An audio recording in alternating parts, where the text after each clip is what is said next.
It goes without saying that mothers are seen in our current society as nurturers, protectors, and the ones that provide that feminine energy counterpart to a father's masculine energy. This binary view of a modern family is reality at the moment. This, I am glad to say, is changing with all the different depictions of how a family can look like in the media and in real life. However, as of the moment, mothers are seen as the more demure and docile part of a parent unit. So, when a mother steps out of that prescribed role when she does something that is considered a total aberration, we are shocked. But that shock is on a much different level. We do not solely question why she, as a human being, could commit a bad thing or a heinous crime. We question her validity as a mother, her disregard of what that role entails. We are deeply offended that her being a mother could not stop her from deviating from what is normally expected of her. But mothers, and all human beings for that matter, are never just one-dimensional, and there's always a story behind the story. This is the case of the Gana family tragedy.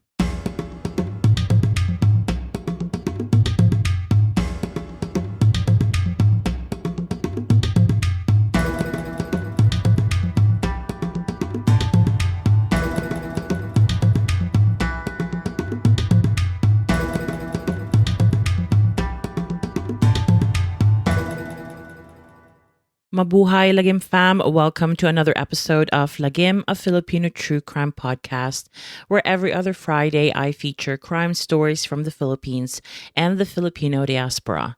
If you want to stay up to date about this podcast, I have linked all my social media accounts in the show notes, so make sure you check them out.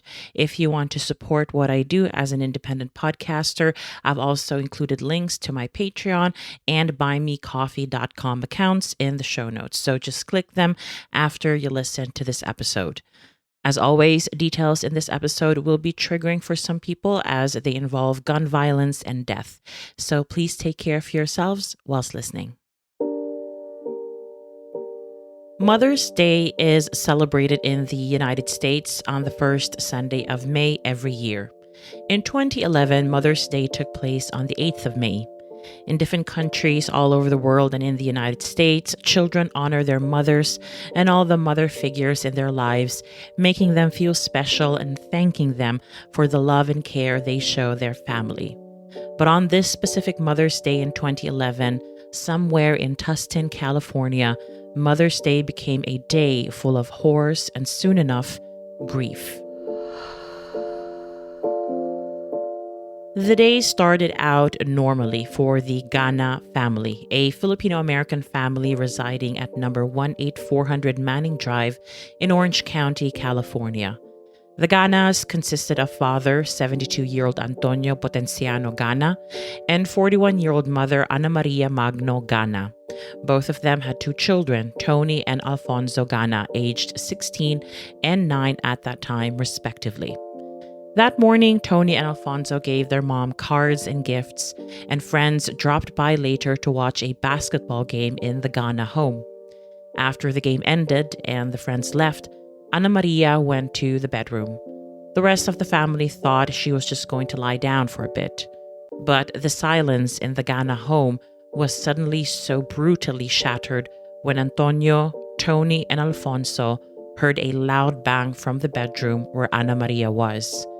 Annamaria, as it turned out, shot a round into the couple's bedroom ceiling. The following is an excerpt from a statement made by Tony Gana, Annamaria's oldest son.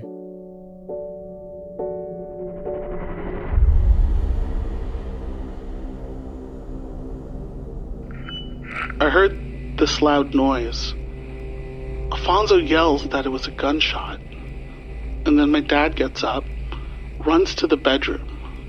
Alfonso and I right behind him. I stop at the doorway.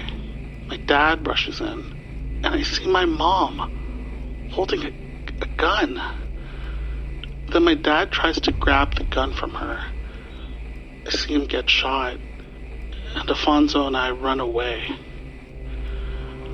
I reach the kitchen, but but then I stopped because I didn't believe that it was real. I turn around. I see Alfonso hiding behind one of the couches. And then I see my mother chasing after me with the gun. I yell at her, "Don't shoot!" Then she shoots me, and I fall to the ground. I heard another gunshot. I thought it was for me, but it wasn't. Then I see Alfonso taking away the gun from my mom.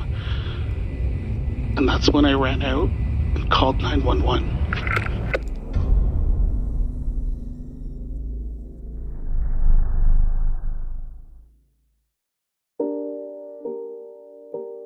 Tony sustained a non-life-threatening bullet wound to his arm during the shooting, but what Tony could not see before he saw Alfonso wresting the gun away from their mother was that a few seconds before that, she actually had turned the gun on herself. She tried to shoot herself, but in the end, she was only grazed. As he dialed 911, Tony, it would seem, thought that his dad had died already because he told the 911 operator just that. He pleaded with the operator to hurry up because his brother was still in danger. But Alfonso had already made it outside. Sheriff deputies were dispatched within minutes. Newly appointed patrol deputy Todd Hilton was about to end his shift that day when the call came through for 18400 Manning Drive. He was given the basics: family, gunshots, a teenage boy called it in. So off he went. He was the first one on the scene, whilst his partner was still en route. The first person Hilton saw was a woman holding a cordless phone. She was screaming something, but Hilton assessed that she was not a threat, so he continued to walk towards the front of the Gana home. At this point, his partner had shown up already. He was a SWAT deputy. Hilton then spotted Alfonso, still holding a gun. He yelled at him to drop the gun. In Alfonso's hands, the gun looked huge, Hilton thought. He would recount around 7 years later that if he had deemed Alfonso as a threat in those few seconds, he likely would have shot him, but all he saw was pure horror and fear. Alfonso dropped the gun. Hilton realized that the gun was a .44 Magnum Black Hawk, a type of single-action revolver. Alfonso then ran to the woman who emerged screaming and holding a cordless phone. Hilton realized that they both looked like they were of the same ethnic background. He was right. Alfonso ran into the arms of a neighbor who also happened to be Filipino. Deputy Hilton and his partner then entered the Gana residence through the front door. A few seconds later, 2 Tustin Police Department officers showed up as well. All of them were now carefully examining the premises they were in, and then they saw blood in an open sliding glass door to the backyard. They also heard sounds, human sounds, and figured they came from a different room, the master's bedroom. When they walked in, they saw Annamaria cradling Antonio. Around them was a big pool of blood. Hilton said that he initially did not understand what was going on. The two looked like they were, quote, basically embracing. Annamaria was described as a bald and very slender woman. Don't worry, we will get back as to why she was described as bald later on in the episode. Hilton then approached Annamaria, who seemed dazed. He nudged her and asked, "Who did this?" She looked up at the deputy and said, I did. Please kill me."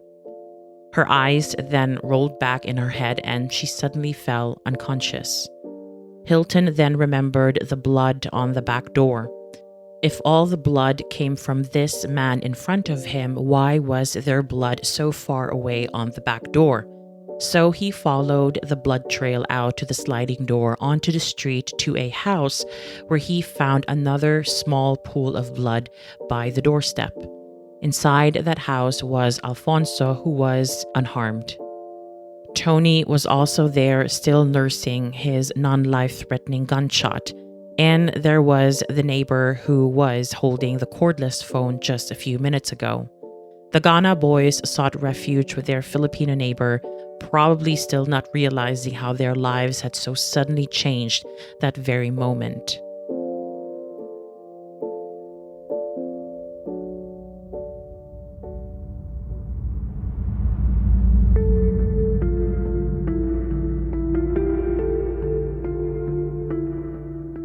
When the paramedics arrived at the Gana family home, Antonio was immediately taken to the hospital. From my research, it would seem that Antonio may have still been alive when he was taken to the hospital, but sadly, he died later that evening. The other paramedics back at the Gana family home then tended to Annamaria, and they would say later that she was still unresponsive when they did so. They asked a series of standard questions, but all she did was open her eyes and stare at them. She was subsequently transferred to a hospital nearby so that she could be assessed, as there was a suspicion that she was having what they called an altered level of consciousness. At the hospital, she was intubated to assist her breathing. A deputy sheriff who was guarding Annamaria at the hospital throughout her stay would later state that when Annamaria awoke the next morning, she removed the tube from her mouth and began making statements that she wanted to die. Annamaria repeated these statements to the medical professionals tending to her, telling them also that she had killed her husband and shot her children. After Annamaria had calmed down, it was finally time to question her and to perhaps understand why she started shooting at her family. Now, please note that the next bit is a combination of information obtained from Annamaria's recorded interview with the police, as published in court documents, and news articles and other background information published by the media at the time after the shooting. Annamaria and Antonio met in the Philippines some 20 years ago. Antonio, in his younger years, it would seem, was a military man, but ended up becoming a general manager for the Manila International Airport back in the day. When he met Annamaria, he was much older than her, around 30 years older. It is my understanding that Antonio was still married when he met Annamaria. He then supposedly converted to Islam and then decided to marry the young Filipina, essentially making her his second wife. His first wife back then accused him of bigamy as a result. There is limited information as to this chapter in their lives, but at some point, life led them to the United States and then eventually to Orange County about 5 months before the shooting. Relatives and friends admired the family despite a dark cloud hanging over them for quite some time now. As Annamaria would finally tell the investigators during her first interview when she was still at the hospital, she received a breast cancer diagnosis in late 2010. She had since been in chemotherapy and she was still receiving chemo at the time of the shooting. That is how she had lost her hair. Her chemotherapy greatly affected her sleep in a very negative way, so she was also taking Ambien to aid her in falling asleep. To those who are not familiar with Ambien, it is a medication also known as Zolpidem in the UK and the Philippines, which primarily helps people with sleeping problems. Annamaria stated that she started feeling depressed during the second cycle of her chemo. She constantly felt weak, fatigued, and even started having difficulty reading. At some point, she also started developing a skin rash that needed medical attention. Her doctors prescribed steroids to heal the rash. So, not only was her cancer severely impacting her health, but her mental health was also taking a massive hit. But that was not all that made a big impact on Annamaria. The family owned a UPS mail center franchise, a business that was not doing well. Antonio and Annamaria were trying to sell it, and Annamaria was very concerned that they would not be able to get rid of it. They were having financial problems. She was completely overwhelmed. Now, going through all these things I've just mentioned, it is probably not a wonder that at some point, weeks before the shooting, Annamaria started having suicidal ideation. She would later tell the deputies that with these suicidal feelings came this emerging plan to kill her whole family and then herself. She would also later admit that she eventually started hearing voices in her head telling her to go through with her plan. More details would be revealed during the trial that took place some 2 years later, but before I get to that, I would like to explore the topic of Annamaria possibly belonging in a category of killers known as family annihilators. Although she was never called that in any of the sources I used, I cannot help but be reminded of the many cases about family annihilators that I've heard about in other podcasts and true crime documentaries. So, let's get into it.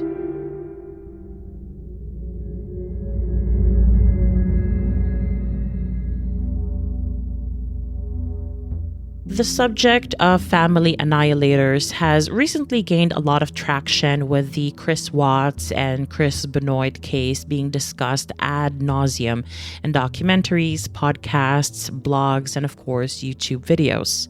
For all the research and studies done on family annihilators, one will see right away that the main subjects of such studies have always been men. It can be argued that because female criminals who could potentially be classed as family annihilators are so few in numbers, studies of them have just not been deemed as worthy just yet.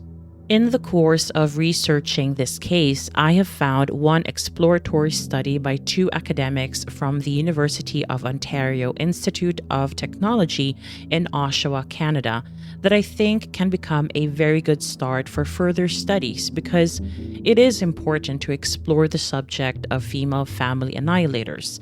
I have two reasons for saying so.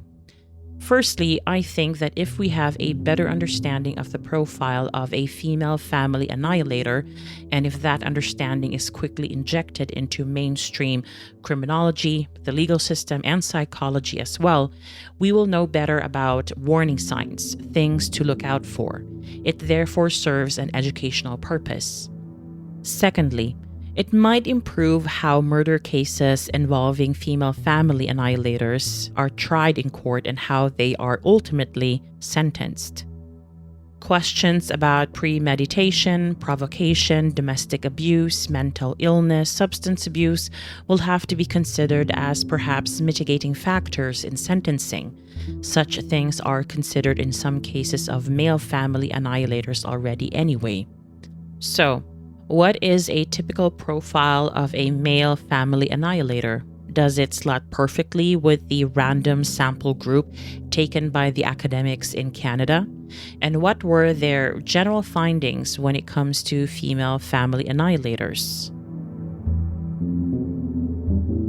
Here is a general profile of a male family annihilator. He is heterosexual, likely in his 30s or 40s. He is the sole or primary income earner of the family. He may suffer from a mental illness like depression or paranoia, and or could have been drinking and or abusing drugs and alcohol during the murder or even before that. He is often an authoritarian figure with a history of controlling behavior. He does not hesitate to kill all members of his family. The specific motives can often differ, but they usually point to revenge and anger against the spouse as the bottom line. He kills the children as they are seen as proxies for the spouse. Studies have categorized male family annihilators in roughly 4 groups. Firstly, there is the self-righteous killer who holds his wife responsible for the breakdown of the family unit. Then there's the disappointed killer who believes he has done right by the family, but the family has done him wrong, for example, by not following his rules or by not agreeing with his religious beliefs. Then we have the anomic killer, who sees the family as an extension of his own success. So if that success is slowly fading away in the form of financial difficulties, the family does not serve its function anymore and has to die. And then we have the paranoid killer, who perceives a threat to his family, for example, in the form of local authorities taking his children away. He therefore kills the children and his wife as a means to protect them. A male family annihilator, after killing his family, will then attempt to take his own life, or at least will make sure he dies at the hands of the police, as in during a standoff with them. Now, having said all that, what did the researchers in Ontario find out about their small sample of female criminals they thought could be deemed as family annihilators? For starters, they looked at the cases of the following women: Sheila Dolores Almares, Patricia Bolin, Shirley Marie Curry, Rachel David, Susan Eubanks, Kua Her, and Jean Ann Wright. The sample group they have taken was really small because they limited themselves to cases where the women have killed at least 4 people, including themselves, which makes this exploratory study very much on the conservative side, because some definitions of family annihilators in general will state that killing 2 or 3 would be enough to belong in that category of murderers. In any case, the researchers found that there are certain similarities between male and female annihilators. Firstly, all but one of the 7 women were heads of their households, but bear in mind that some of them were either widowed, divorced, or separated. Most, if not all of the women, just like the general male family annihilator profile, had depression. This was either clinically diagnosed, suspected, or assumed by friends and family. In all but one case, the women tried to die by suicide, but not all of them were successful. All of them, just like the men, killed for a so-called psychological gain, meaning they were not after anything tangible or material. So, what were the differences found in male and female family annihilators, and what were unique to the women only? For starters, the women tended to be a tiny bit older than the men. On average, the women cohort were around 32 years old, and the various studies on male perpetrators put the average age at 29 years old.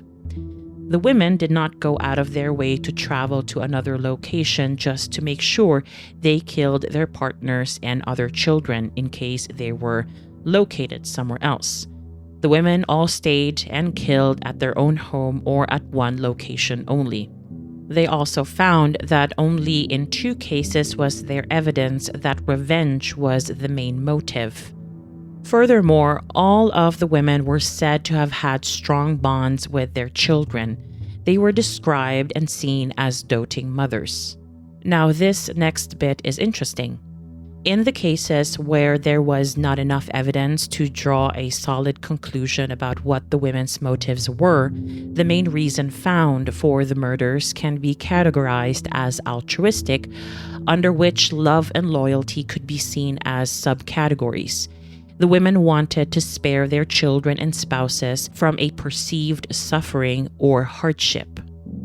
The study also found that most of the cases involved non-traditional, non-nuclear family structures, and that in all of the cases, alcohol played a very minor role, if at all. Now, what was interesting to me was the topic of stress. Stress was something that the women had in common in this study. Specifically, this was stress related to motherhood, but we are not talking here about things like postpartum depression. That was excluded from the study.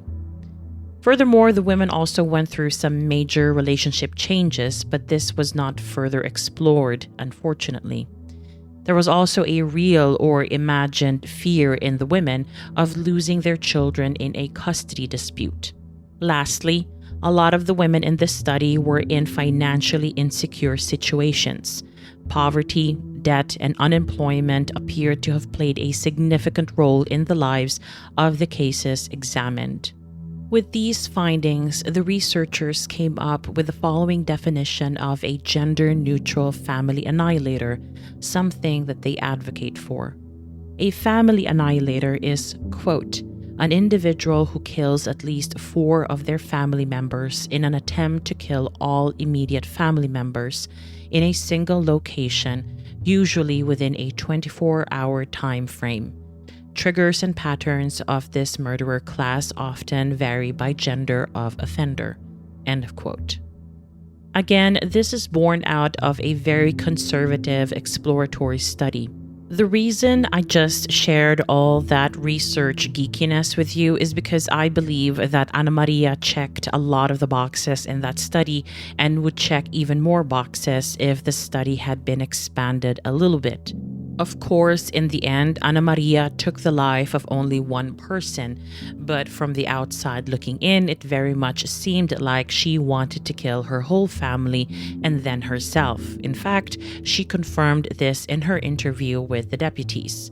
If another study is to be started in this area, I think researchers should look into things like health and illnesses as another factor or factors or motivation in a family annihilator case. Furthermore, I also think that there needs to be consideration made not only for alcohol and drugs like in other studies, but also prescription medication and how they interact with each other if 1 or 2 are given to a certain person.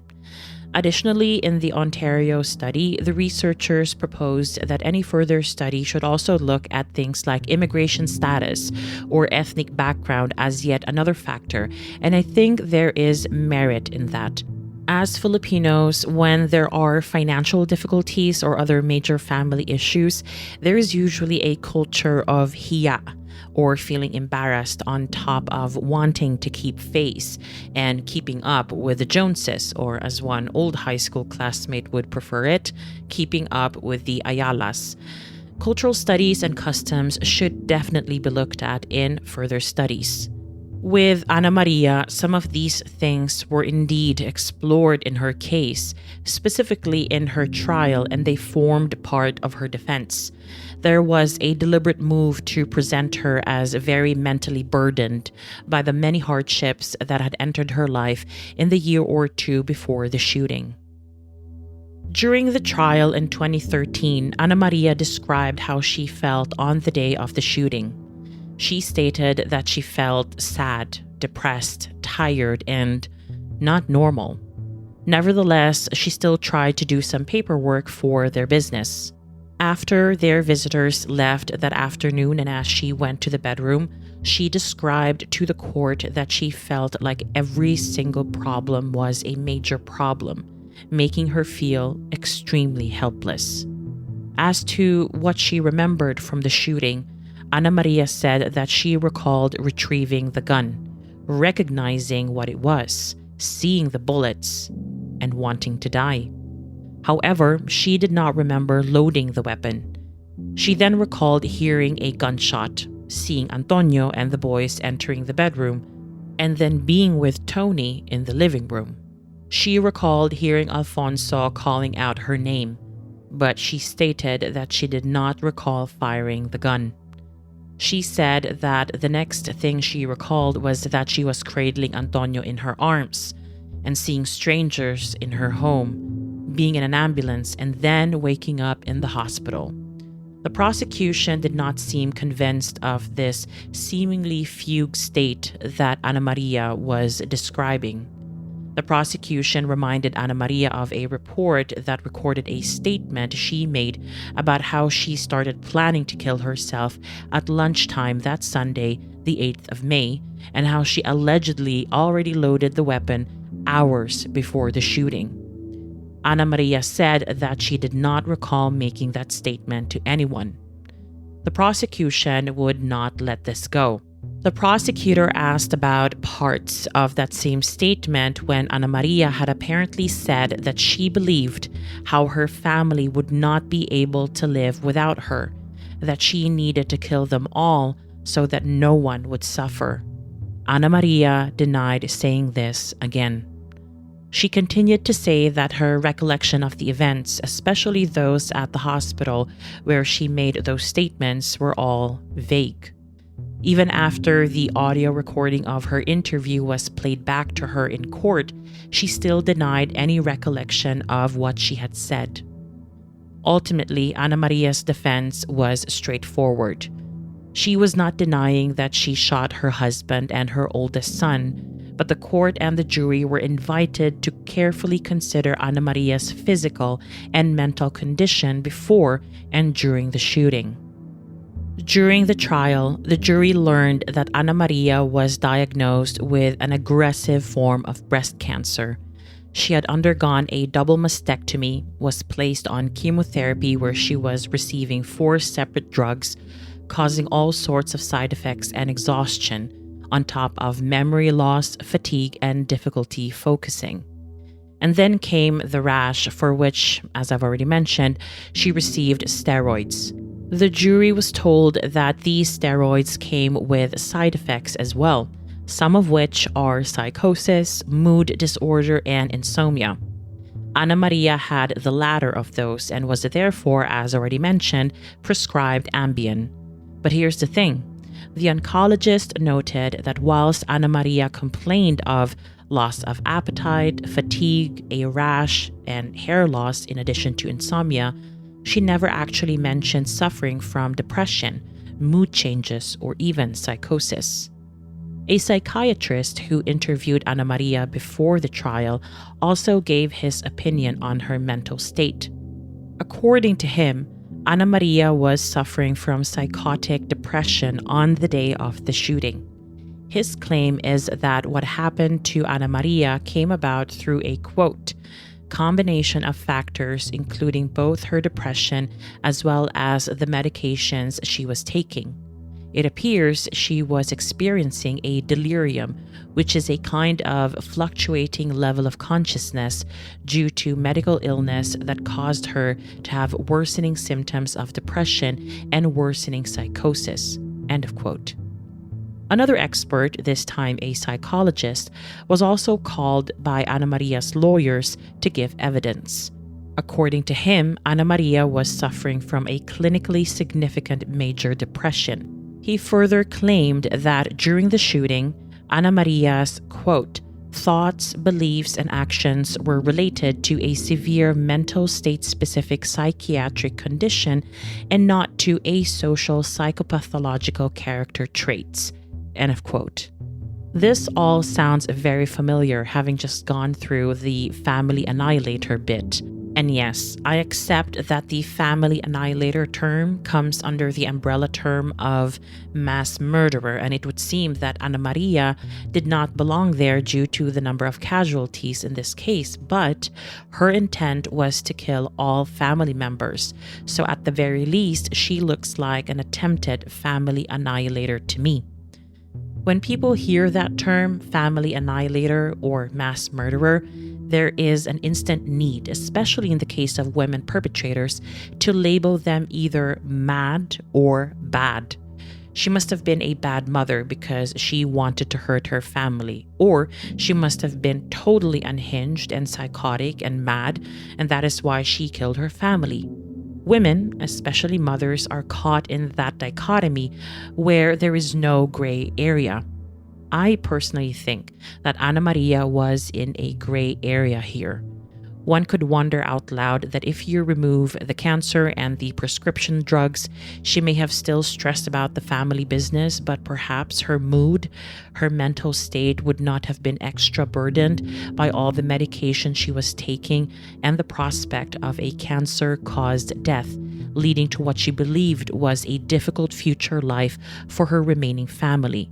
She was neither completely mad, and I do not think she was in any way bad. Weirdly enough, the prosecution was sort of the same opinion, which makes this case all the sadder than it already is. In April 2013, and after 2 days of deliberation, a jury found Annamaria Gana guilty of 1 count of murder and 2 counts of attempted murders. She was sentenced to life imprisonment without the possibility of parole. It was clear that the jury rejected that Annamaria Gana was suffering from delirium, severe depression, and psychosis brought on by her medications, including those for breast cancer treatment, when she killed Antonio. The prosecutors in this case, seemingly still sympathetic to Annamaria's plight, nevertheless argued that she selfishly decided to murder her family because she believed that they couldn't live without her if she died, and that if she was going to die, then they should all go together. The prosecutor, specifically Deputy District Attorney Ibrahim Baiti, felt the verdicts in the end were justified. He said, quote, "Your heart can break for people who are depressed, but murder-suicide should never be an acceptable way of dealing with those feelings. As a society, morally and legally, murder-suicide should never be an option." End of quote. He further stated that he never looked at Annamaria as an evil person. He said, quote, "I have prosecuted evil people, and Miss Gana is not one of them." End of quote. Nevertheless, he felt that Annamaria needed to be held accountable for what she had done, that this case should serve as a message that murder-suicide is never a way out. This is where I go back to what I said in the family annihilator bit. Although I am not advocating for lesser sentences in general, I do think that understanding and studying the underlying causes, circumstances, and motivation that lead to family annihilation, especially when perpetrated by women, can help further recalibrate the sentencing system, allowing perhaps for rehabilitation and parole, or maybe therapy, or a stay in a mental health facility instead of prison, which could potentially exacerbate any existing mental health issues already. Antonio Gana's children from his first marriage were also allowed to make victim impact statements in court. They sent their statements directly to Judge Francisco Briceño. We learned that the late Antonio Gana was seen as a disciplinarian, but at the same time, warm and compassionate. People felt safe around him. Antonio's children expressed how their father was a good man, a loving father, a doting grandfather, and a good friend. We learned through these statements as well that Jose Eduardo Gana, Antonio's son from his first marriage, suffered a heart attack upon hearing about his father's death. He continues to struggle and cope with the loss, dealing with emotional stress every day. And then there were the two younger Gana boys who since the shooting had been staying with their maternal grandmother. Tony was already 18 at the time of his mother's sentencing. Alfonso was 11. They never really wanted to see their mom locked up for life, obviously. Nevertheless, Tony admitted that what happened to the family had taken a great toll on him, but that it also made him the man he is and hopes to be. Tony told his mom that he missed her. He expressed sadness that Annamaria would not be able to see Alfonso grow. Tony then stated that he was working 3 jobs and that he now had a girlfriend. This girlfriend was standing beside him when he said this. Court reporters would later write that the grief and sadness in the court were very palpable. As for Annamaria, she was able to say something as well. She expressed remorse that the judge deemed as genuine. She stated, quote, "No words can describe the pain of my loved ones and the pain my husband's loved ones are feeling. This tragedy does not make sense to me. I feel very terrible, and I am deeply and truly sorry." End of quote.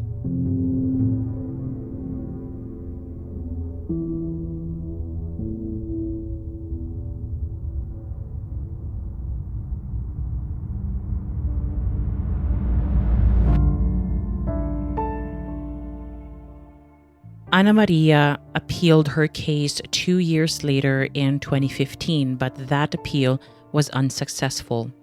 She continues to serve her sentence, and there has not been any new information online since the appeal. I am not sure how she is doing health-wise and whether further appeals are still open or in the process of being lodged. What I do know is that this is one of the saddest cases I've ever covered. It is difficult not to feel for Annamaria, but at the same time, it is difficult not to agree with what the prosecutor said. I also cannot help but think about our culture and our mentality as Filipinos. I wonder if Annamaria felt beholden to our need to keep face despite everything falling apart behind the scenes. On the outside, the Ganas appeared to be fine despite Annamaria's diagnosis, but Annamaria felt the weight of the world on her shoulders, and then some. That kind of stress is truly debilitating. Ultimately, I only wish that both Tony and Alfonso are growing up and thriving in a good, caring, and loving environment. What happened to them is not easy to process. They can get all the therapy that is out there, which is important, no doubt about it. But what happened on that May afternoon on Mother's Day will forever be a part of their lives, whether they like it or not.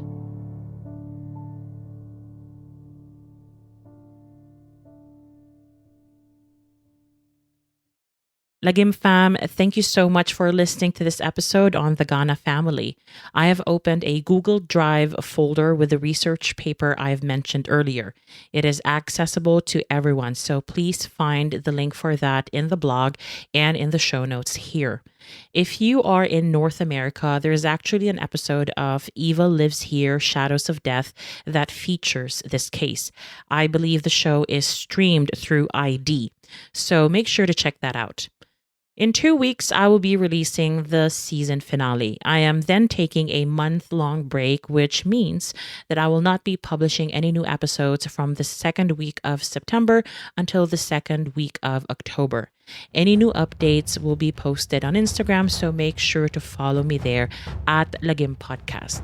Again, Lagim fam, thank you so much for listening. Maraming salamat at mabuhay.